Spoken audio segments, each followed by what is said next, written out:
যুবক, তোমার গান না শুনলে ঘুম আসে না। কাকা, আপনার গান না শুনলে অটো চলে না। চাচা, আপনার গান না শুনলে অটো চলে না। চাচি, আপনার গান না শুনলে দুঃখ ভোলে না। বোন, গান না শুনলে তোমার হৃদয় আনন্দিত হয় না। আপনার জন্য আমার বিল্ডিংটা ভেঙে পড়বে, বলে রাখি ছাড়বো না। আল্লাহ, তুমি আমার ভাইদেরকে হিদায়াত দাও ইয়া আল্লাহ, ছাড়বো না।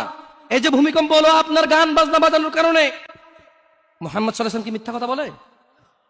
কারা কারা হাত হাত তোলেন তো, যে মুহাম্মদ সাল্লাল্লাহু আলাইহি ওয়াসাল্লাম জানে না, মুহাম্মদ সাল্লাল্লাহু আলাইহি ওয়াসাল্লাম জানে না, এরকম কারা কারা স্বীকার করে? আল্লাহ নবী বলেছে, যখন বাদ্যযন্ত্র বেড়ে যাবে, গায়িকারা সম্মুখে এসে নাচবে, তুমি অপেক্ষা করো, পাহাড়গুলো কেঁপে উঠবে, পৃথিবীটা নড়ে উঠবে। জালজালা, ইযা জুলজিলাতিল আরদু জিলজালাহা, যখন পৃথিবী প্রবল কম্পনে প্রকম্পিত হবে।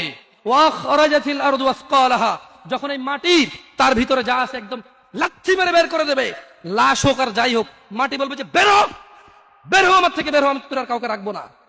ওয়াকালাল ইনসান, মানুষ বলবে মালাহা মালাহা, পৃথিবীটা কি হলো, এই মাটির কি হলো, কেন সে কবরগুলো লাশগুলো বের করে দিচ্ছে, কেন সে স্বর্ণ মতি হীরা মানিক্য বের করে দিচ্ছে, মালাহা, এর কি হলো, কেন পাহাড় নড়ে উঠছে, কেন পাহাড় ভেঙে চূর্ণ বিচূর্ণ হয়ে যাচ্ছে।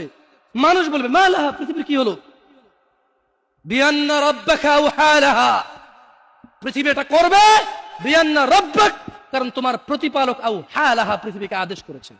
আপনি গান শোনেন, আমি শুনি না, আপনি গান বাজান, আমি বাজাই না। যখন চিটাগং নড়ে উঠলো ভূমিকম্পে, আপনার বাড়ির সাথে আমার বাড়িটাও নড়ছে। বন্ধ করেন এই জুলুম আমাদের উপর। আল্লাহর দিকে তাকিয়ে বন্ধ করেন, আল্লাহর দিকে তাকিয়ে বন্ধ করেন। আপনার বাড়িটা যদি ভেঙে ফেলার তো ইচ্ছা, বুলডোজার এনে ভেঙে ফেলেন, কেউ ধরবে? কেউ জিজ্ঞেস করবে আপনাকে? আপনি গান বাজনা শুনে এভাবে পৃথিবীতে বিপর্যয় নিয়ে আসতেছেন। ইত্তাকিল্লাহ হাক্কা তুকাতিহ, আল্লাহকে ভয় করেন যেভাবে ভয় করা উচিত।